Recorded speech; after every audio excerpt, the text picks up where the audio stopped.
안녕하세요. 크리스탈입니다. 이번에 함께 하실 작품은 젊은 베르테르의 슬픔입니다.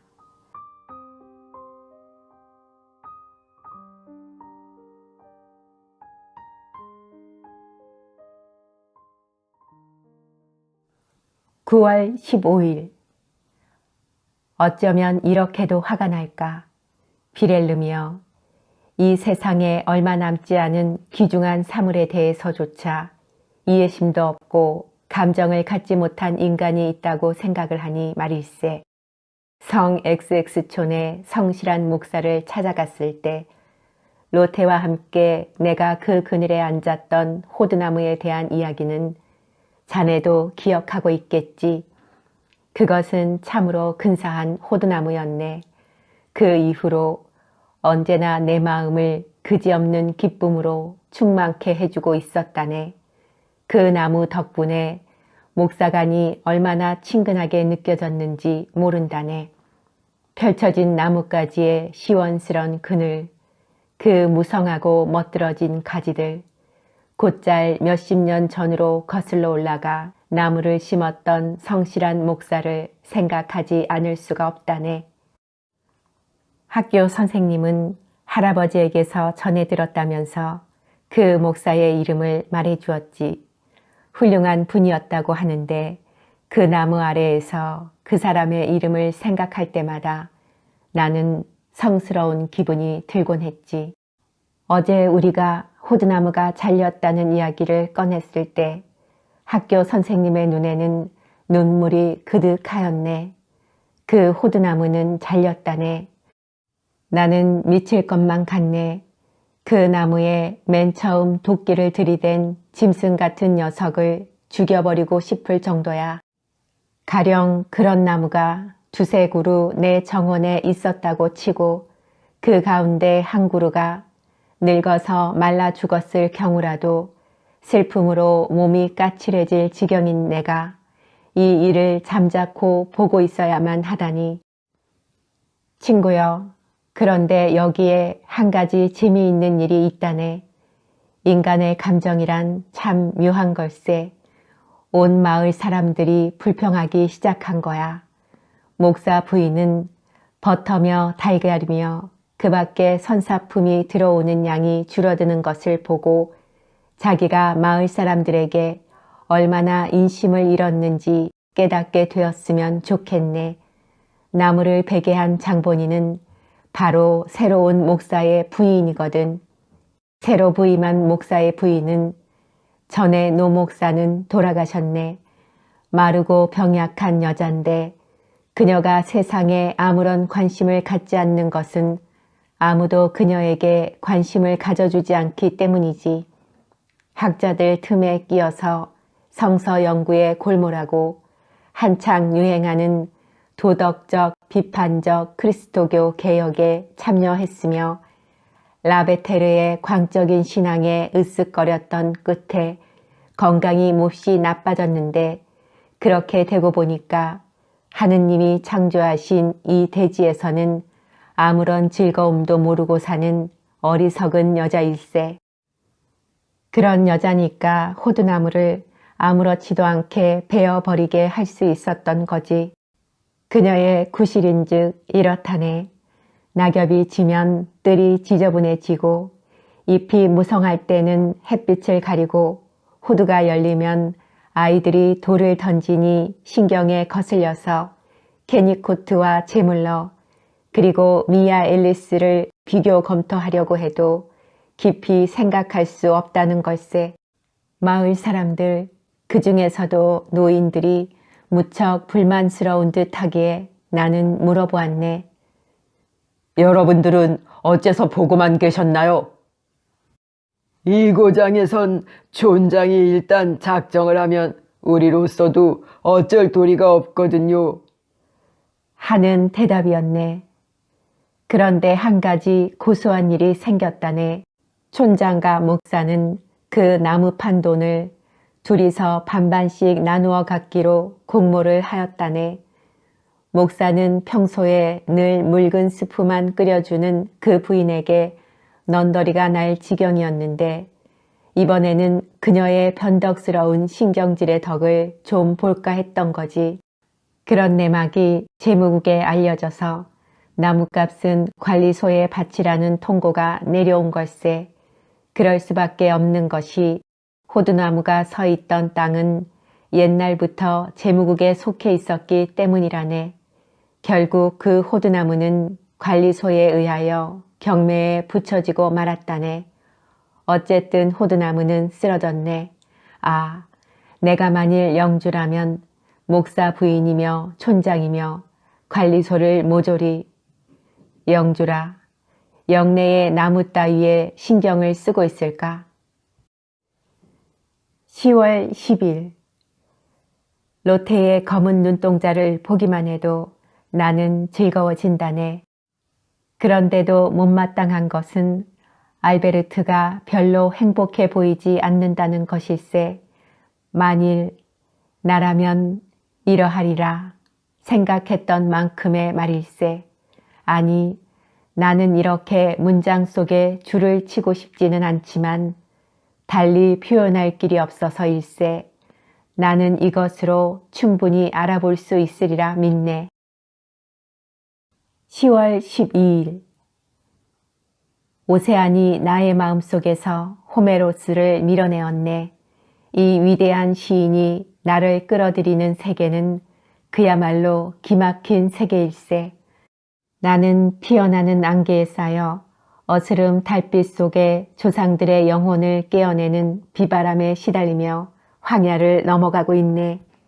저 산 너머에서 숲을 울리며 흘러내리는 여울물 소리에 섞여 동굴에서 새어나오던 홀령의 신음소리가 사라져가는가 하면 싸움터에서 죽어간 용감한 용사의 이끼 끼고 풀이 무성한 4개의 요석 옆에서 애도하는 처녀의 흐느끼는 울음소리가 들려온다네.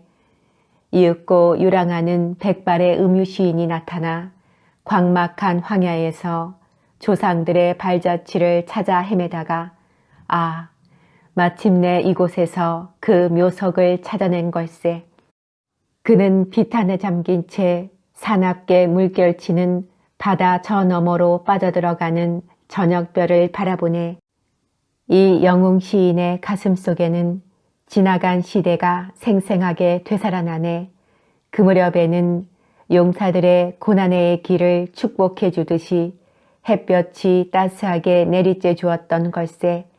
노인의 이마에는 깊은 고뇌의 자국이 아로새겨졌네.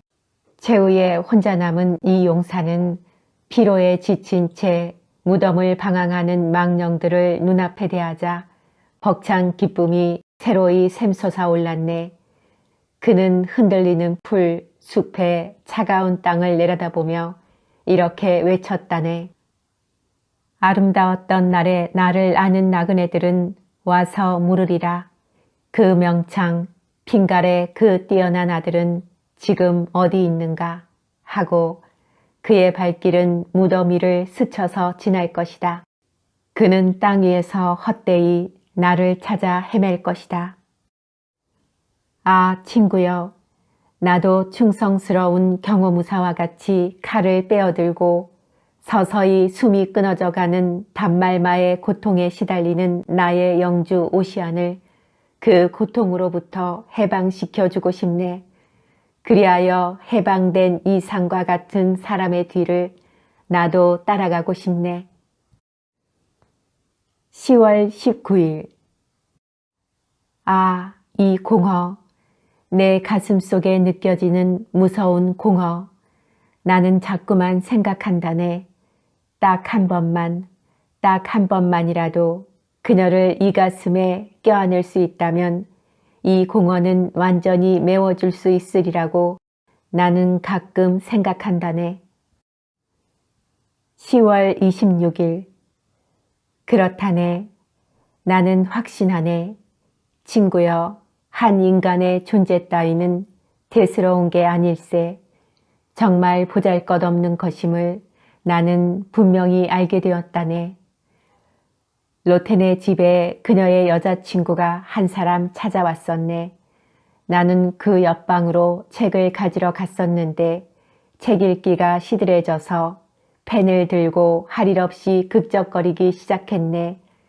두 사람이 나직한 목소리로 이야기하는 것이 들렸네. 아무개는 결혼을 한다느니, 아무개는 병이 들었는데 심상치 않다느니 하는 따위의 자질구레한 사건에 대하여 이야기하고 있었다네. 마른 기침을 하고 볼이 몹시 홀쭉해졌는데 때때로 까무러치기도 한데 거의 가망이 없는 모양이야. 친구가 말했네. NC도 많이 아프다면서. 로테도 말했네. 온몸이 퉁퉁 부었다나 봐. 친구가 말하는 소리. 이런 이야기를 듣고 나의 상상력은 활발하게 움직이기 시작했다네. 그 불행한 사람들의 병상을 머릿속에 그려보았지. 나는 생생하게 보는 것 같았어. 그들은 삶을 등지기를 얼마나 애통해 하는지 모른다네. 그들은 얼마나 비렐름이여. 여자들은 아무렇지도 않게 이야기를 하고 있는 걸세. 마치 전혀 얼굴도 모르는 사람이 죽었을 때의 이야기를 하는 것 같은 그런 말투로 말일세. 나는 주변을 살펴보았네. 주변에 널린 로테의 옷, 알베르트의 서류, 그리고 가구들을 보았네. 그것들은 모두가 나에게는 정든 물건들일세. 잉크병까지도. 나는 생각에 잠겼네. 잘 생각해보아라. 이 집에 있어서 도대체 너는 뭔가? 두 사람 다 너의 친구요. 너를 존경하고 있으며 너는 곧잘 그들에게 기쁨을 주는 근원이기도 하다. 그리고 너는 마음속으로 그들 없이는 살아갈 수 없을 것 같이 생각하고 있다. 그러나 지금 내가 그들 곁에서 사라져버린다면 그들은 내가 없어짐으로 해서 자기네 운명에 생긴 공허를 언제까지 느낄 것인가? 느낀다면 대체 얼마 동안이나? 아, 인간은 이다지도 덧없는 것이라네. 자기의 존재가 정말 확고한 것으로 여겨지는 곳, 자기의 존재를 정말 확고하게 인상 지을 수 있는 유일한 장소일 수 있는 사랑하는 사람들의 추억이나 그 영혼 속에서조차도 인간은 흔적도 없이 사라져버리게 마련인 거야. 그나마 삽시간에. 10월 27일. 인간의 관계가 이렇게까지 냉정할 수 있다고 생각할 때 나는 그만 이 가슴을 찢어버리고 머리통을 부수어버리고 싶어지네. 사랑도 기쁨도 우정도 즐거움도 내가 남들에게 제공하지 않으면 아무도 나에게 주려고 하지 않네. 그리고 진심을 다 기울여서 남을 행복하게 해주려 해도 눈앞에 그림자처럼 차갑게 서 있는 인간을 행복하게 해줄 수는 없다네. 10월 27일 저녁. 내가 지니고 있는 것은 많으나 그녀를 사모하는 마음이 모든 것을 한 입에 집어삼켜버렸네. 아무리 가진 것이 많더라도 그녀 없이는 모든 것이 무로 돌아가는 걸세. 10월 30일. 나는 여태까지 수백 번은 로테의 목을 와락 끌어안을 뻔했었네. 이토록 사랑스러운 존재가 눈앞에 어른거리고 있는데 손을 댈 수 없다니 이 안타까운 심정은 하느님만이 아실 걸세. 그것은 인간의 가장 자연적인 충동이 아닌가. 아이들은 갖고 싶은 게 눈에 띄면 얼른 붙잡으려 하지 않는가. 그런데도 내 꼴은 10만이 알리라. 몇 번이나 나는 다시는 깨어나지 않게 되기를 바라면서 아니 때로는 그렇게 되기를 기대하면서 잠자리에 든다네. 그러나 아침이 되면 나는 다시 눈을 뜨고 태양을 보고 그리고 비참한 심정이 된다네. 아, 차라리 모든 것을 날씨 탓으로 돌린다든가 누군가 다른 사람 또는 잘못된 계획 탓으로 돌릴 수 있다면 이 견딜 수 없는 울분의 짐을 절반으로 덜 수 있으련만 슬프게도 나는 너무나 똑똑히 알고 있지. 모든 죄가 나 혼자에게만 있다는 것을. 아니, 그건 죄라고 할 수는 없을 걸세. 어쨌든 모든 불행의 근원이 내 마음속에 숨어 있다네. 일찍이 모든 행복의 원천이 내 마음속에 있었던 것처럼 말일세. 충만한 감정 속을 떠돌아다니면서 한 발짝 내디딜 때마다 낙원이 뒤따르고 온 세계를 넘치는 사랑으로 포옹할 수 있는 마음을 지니고 있던 그 무렵의 나나 지금의 내가 다를 바 없으련만 지금은 그 마음이 죽어 없어지고 말았네. 이제 내 마음에서는 어떤 감동도 솟아나지 않고 상쾌한 눈물이 오간을 소생시키는 일도 없으며 불안으로 말미암아 이마에는 나날이 주름살이 늘어간다네. 이 괴로움, 이것은 내 삶의 유일한 환희를 잃었기 때문일세. 성스러운 소생력, 내가 내 주위에 온갖 세계를 창조해내었던 그 힘, 그것을 잃어버렸기 때문이네.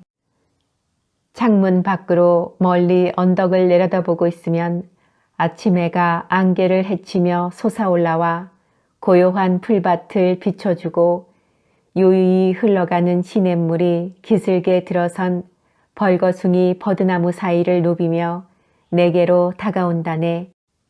당연히 환희를 느껴야 할 이러한 광경도 이제 내 심장으로부터 한 방울의 행복감조차도 뇌수로 빨아올려 주지 못하네.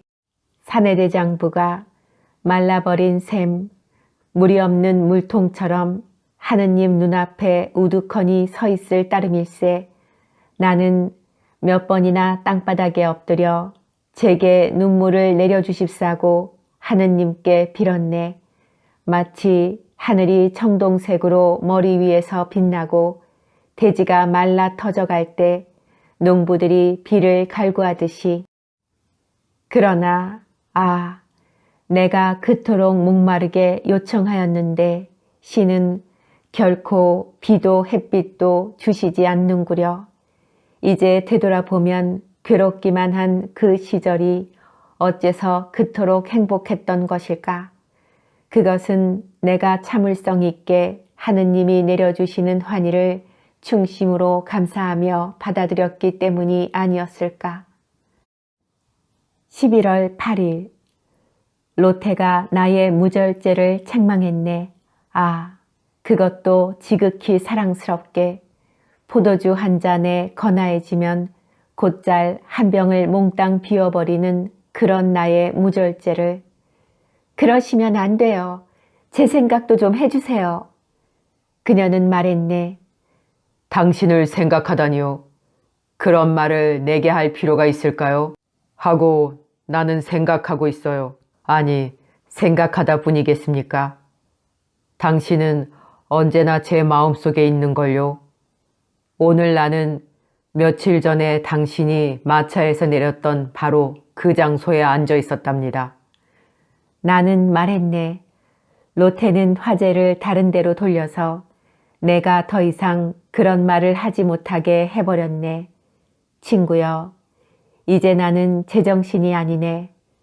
그녀는 나를 마음대로 할 수가 있다네. 11월 15일, 비렐름이여, 자네의 그 염려와 친절한 충고에 진심으로 감사하네. 그러나 너무 걱정하지 말게. 나는 끝까지 버텨낼 테니까. 지칠 대로 지치기는 했지만 아직 그만한 힘은 가지고 있다네. 자네도 알다시피 나는 종교를 숭앙하고 있네. 종교가 지쳐있는 많은 사람들의 지팡이가 되어주며 병들어 쇠잔에 가는 자들에게 소생의 힘이 되어준다는 사실을 나는 잘 알고 있네. 그러나 종교는 누구에게나 다 그런 작용을 할 수 있을까? 또 그런 작용을 해야만 할까? 넓은 세상을 살펴보면 설교를 듣고 안 듣고에 관계없이 종교의 그런 작용을 받지 못했고 또 앞으로도 받지 못할 사람이 수두룩하다네. 그런데 나에게는 종교가 어떤 역할을 하고 있을까? 하느님의 아들인 예수께서도 내 아버지께서 보내주지 아니하시면 누구든지 내게 올 수 없다고 하지 않았던가? 만일 내가 하느님이 보내주신 그가 아니라면 어떻게 될까? 아버지이신 하느님께서 나를 자신의 곁에 메어 두시려 한다면 제발 이 말을 오해하지는 말아주게. 아무런 사심 없이 하고 있는 내 말 속에 조소가 깃들어 있는 것으로 생각하지는 말게.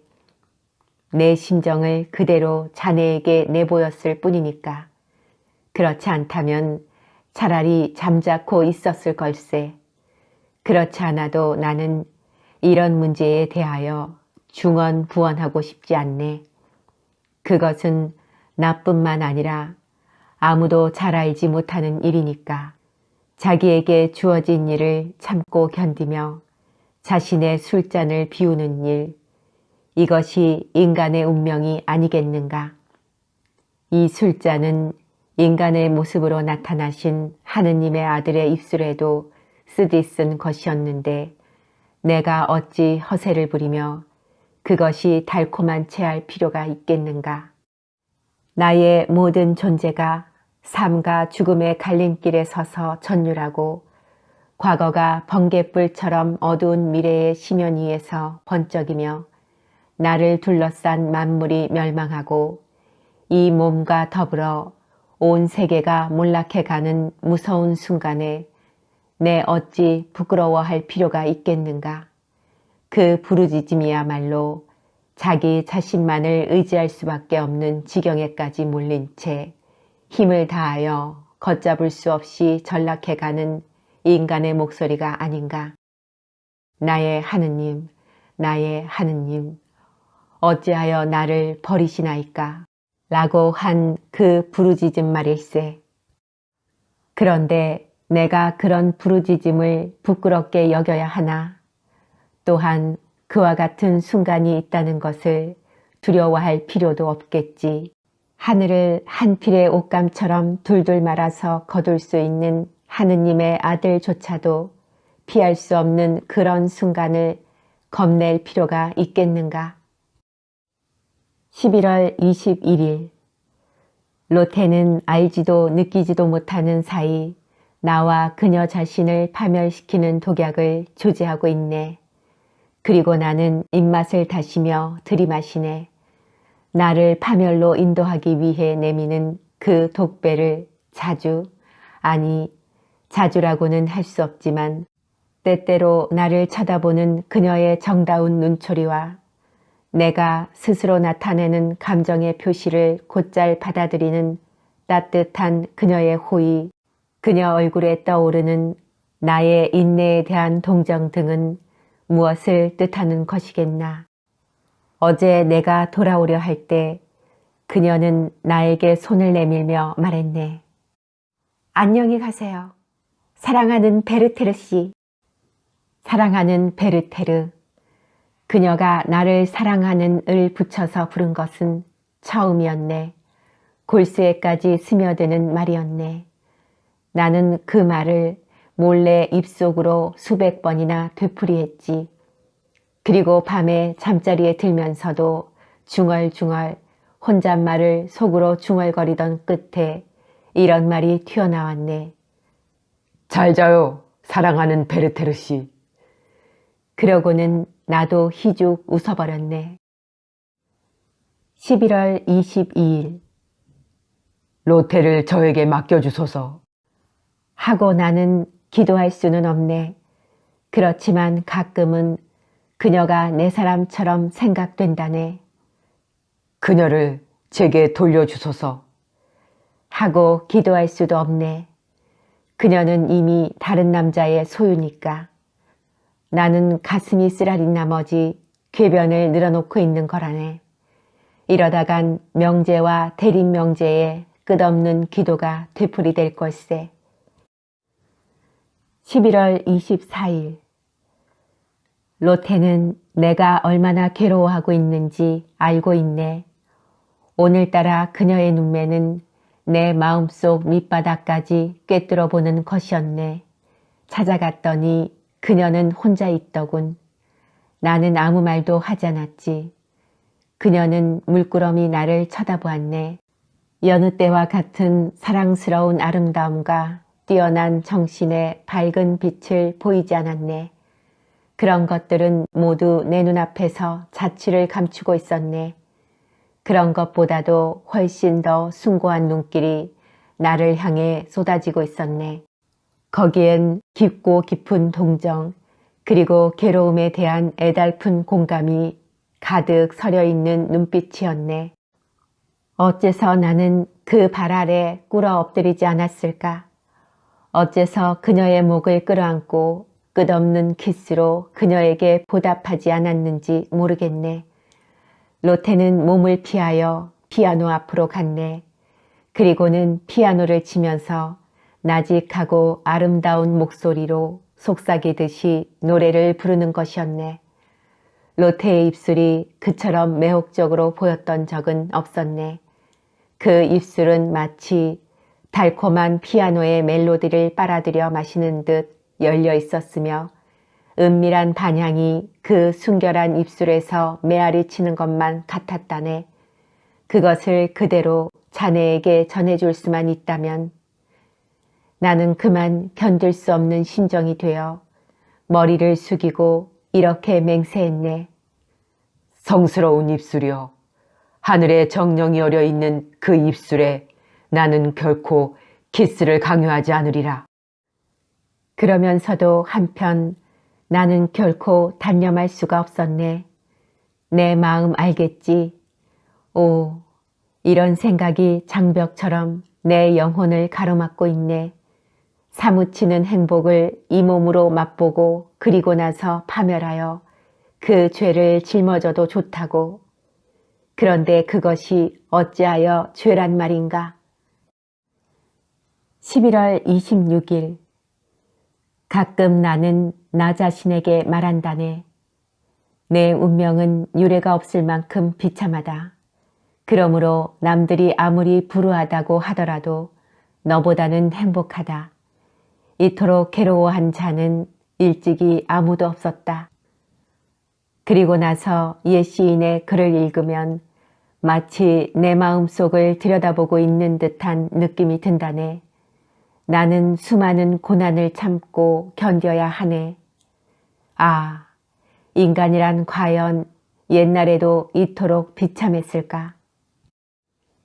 11월 30일. 이제 나는 아무래도 제정신으로 돌아갈 수는 없을 것 같네. 어디를 가나 이성을 잃는 사건에 맞닥뜨리게 되니 말일세. 오, 운명이여, 인간이여. 한낮에 나는 개울을 따라 산책했네. 나는 요즘 입맛을 잃었네. 그리고 모든 것이 처량하기만 하다네.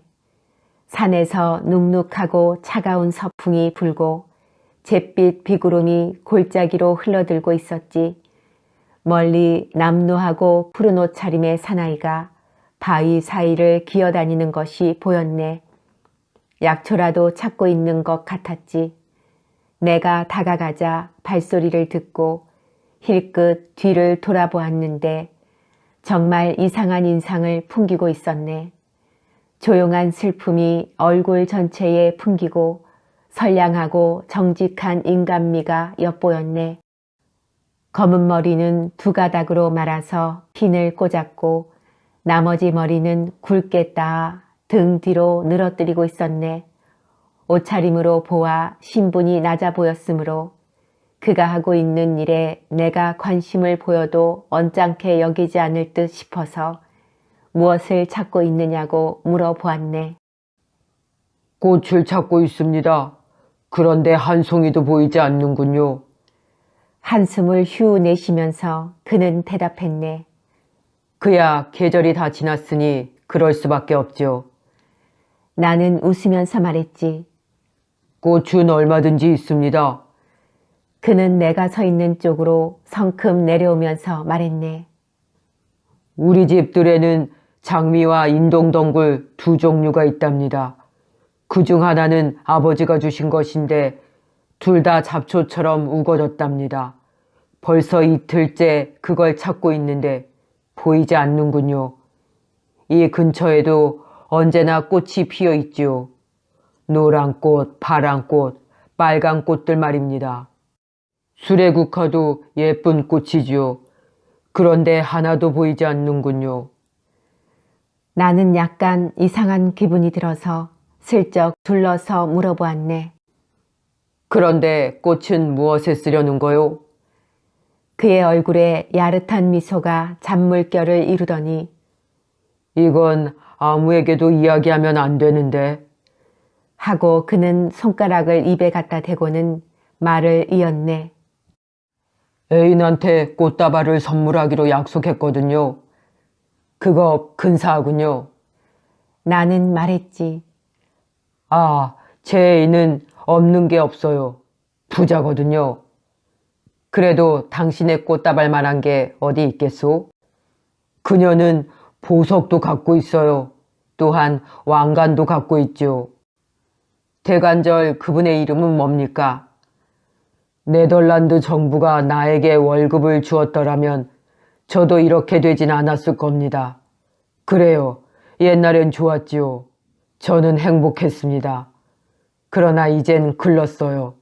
지금은 저도. 하고는 그는 엉뚱한 말을 했네. 하늘을 우러러보며 눈물을 짓는 그의 눈이 모든 것을 말해주고 있었네. 그러면 그전에는 퍽 행복했었군요. 나는 물었지. 아, 다시 그런 날이 오면 좋겠어요. 그땐 참 좋았지요. 물속을 헤엄쳐 다니는 물고기처럼 즐겁고 기뻤어요. 마침 그때 하이니 하고 부르는 소리가 들리더니 한 노파가 우리 쪽으로 다가왔네. 하이니, 그새 어디 갔었니? 사방으로 찾아다녔다. 자, 가자. 밥을 먹어야지. 할머니의 아드님이신가요? 나는 노파에게 다가서며 물었네. 예, 제 불쌍한 자식이랍니다. 하느님께서 저희에게 무거운 십자가를 지우셨어요. 하고 할머니는 대답했네.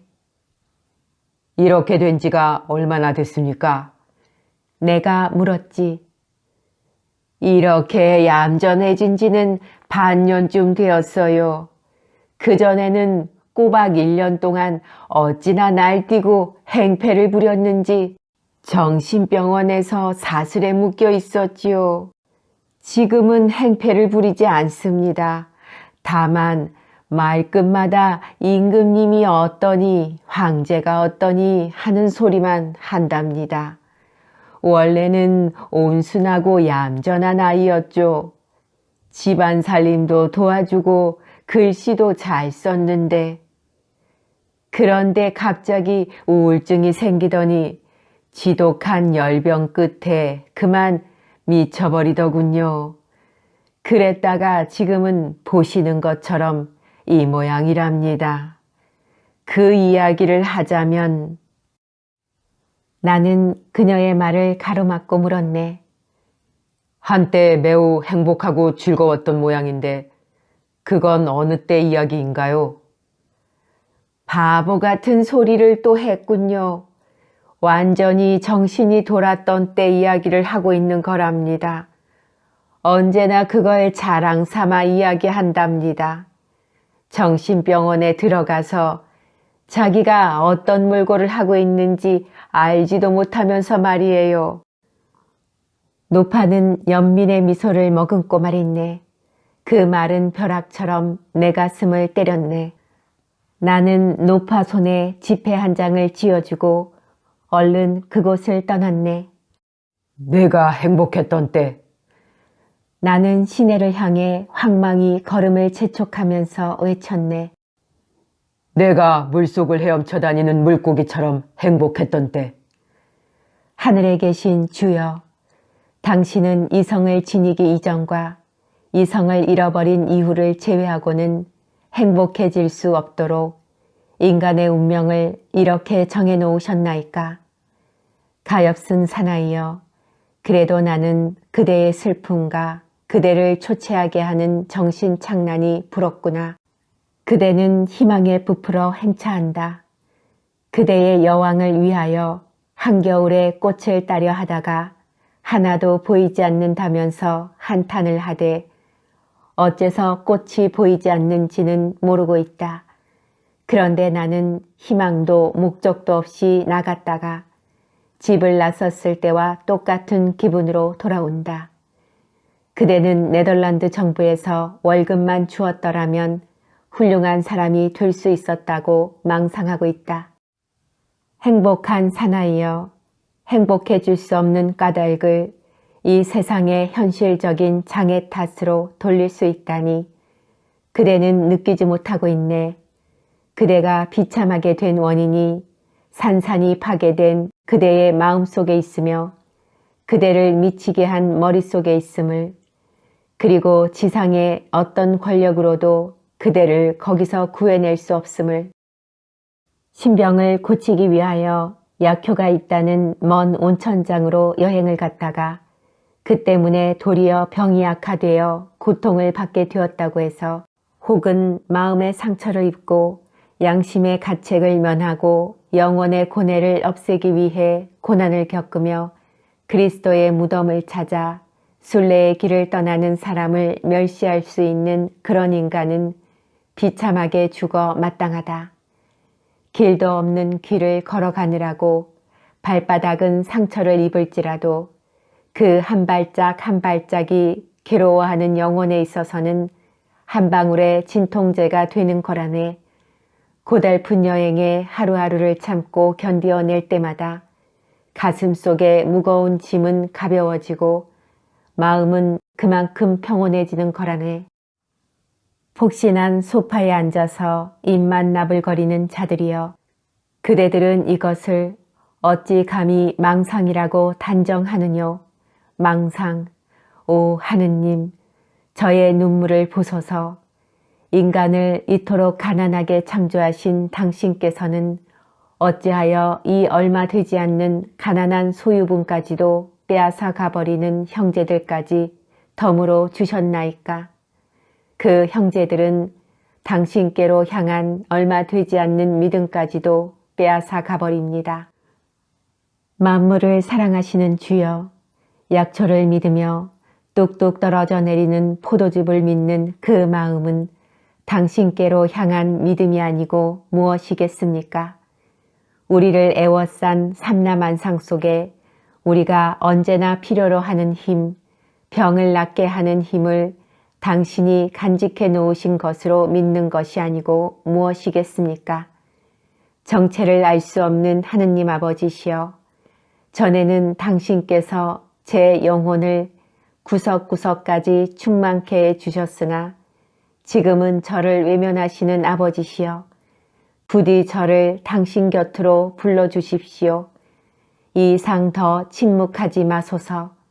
당신의 침묵은 목마른 이 영혼에겐 견딜 수 없는 것입니다. 뜻밖의 자기 아들이 돌아와서 매달렸을 때 화를 낼 수 있는 아버지가 있을까요? 그 아들은 외칩니다. 아버지, 제가 돌아왔습니다. 여행을 도중에 그만두었다고 노여워하지 말아 주십시오. 아버지의 뜻에 따라 좀 더 오래 참고 견디며 계속해야만 할 편력을 저는 중도에서 그만두고 돌아왔습니다. 세상은 어디를 가나 마찬가지입니다. 고생을 하고 노동을 하면 보수와 기쁨을 얻을 수 있습니다. 그러나 그것이 저에게는 무슨 의미가 있겠습니까? 저는 아버지가 계시는 것이 가장 좋습니다. 아버지가 보시는 곳에서 괴로움도 즐거움도 맛보고 싶습니다. 아버지여, 하늘에서 굽어 살피시는 아버지여, 당신께서는 진정 이 아들을 쫓아내려고 하시나이까? 12월 1일 비렐름이여, 자네에게 요전 편지에 써보낸 그 사나이, 그 행복하고도 불행한 사나이는 로테 아버지 밑에서 일하던 석이었다네. 남몰래 로테를 사모하여 그것을 가슴속에 간직하고 있다가 마침내 그것을 고백한 끝에 해고당하고 드디어 미치고 말았다는 거야. 그 이야기를 듣고 내가 얼마나 심한 충격을 받았겠는가를 다만 이 싱거운 글에서나마 내 심정을 짐작해 주기를 바라네. 알베르트는 태연스레 이 이야기를 나에게 해주었네. 아마 자네도 태연스레 이 글을 읽어나갈 테지. 12월 4일. 어떡하면 좋지. 부디 이 심정을 헤아려 주게. 나는 이제 틀렸어. 이 이상 더 견딜 수가 없네. 오늘 나는 그녀 곁에 앉아 있었네. 그녀는 피아노를 치고 있었지. 다채로운 멜로디엔 온갖 정열이 넘쳐 흘렀네.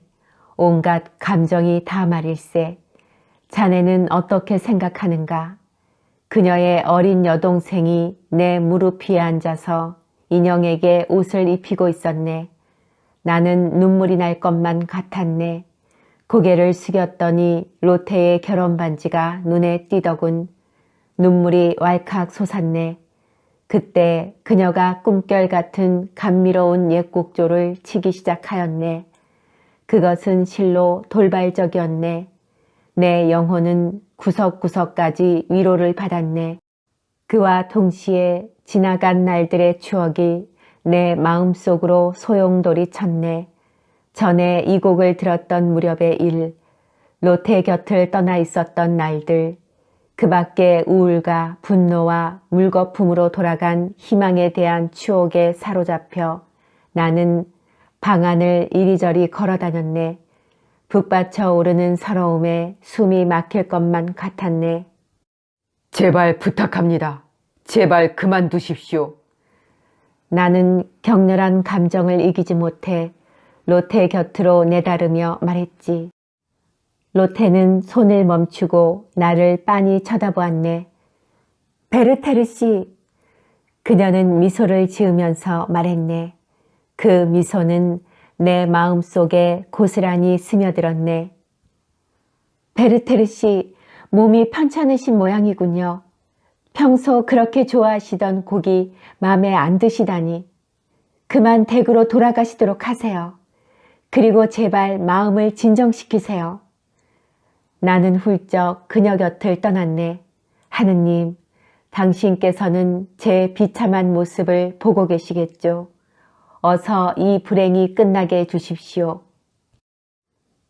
12월 6일. 어디를 가나 그녀의 모습이 나를 따라다니네. 자나깨나 그 모습이 온통 내 마음을 차지하고 있네. 눈을 감으면 여기 마음의 눈길이 쏠리는 머릿속에 그녀의 검은 눈동자가 나타나네. 바로 여기에 딱 들어맞는 표현을 할 수가 없군. 어쨌든 눈을 감으면 그녀의 모습이 나타나는 걸세. 그녀의 눈은 흡사 바다와도 같이, 심연과도 같이, 그것은 내 앞에, 아니 내 속에 조용히 자리 잡고 내 생각을 충만케 해준다네. 반신이라 찬양되는 인간의 꼴을 보게나 가장 힘을 필요로 하는 바로 그때에 힘이 빠져버리니 말일세. 기뻐서 하늘에 날아오를 듯 싶을 때나 슬픔의 구렁텅이에 빠져들 때도 한결같이 절대자의 품속에 용해되기를 바라는 순간에 언제나 덜미를 잡혀 무겁고 냉철한 의식 속으로 되끌려 오지 않는가.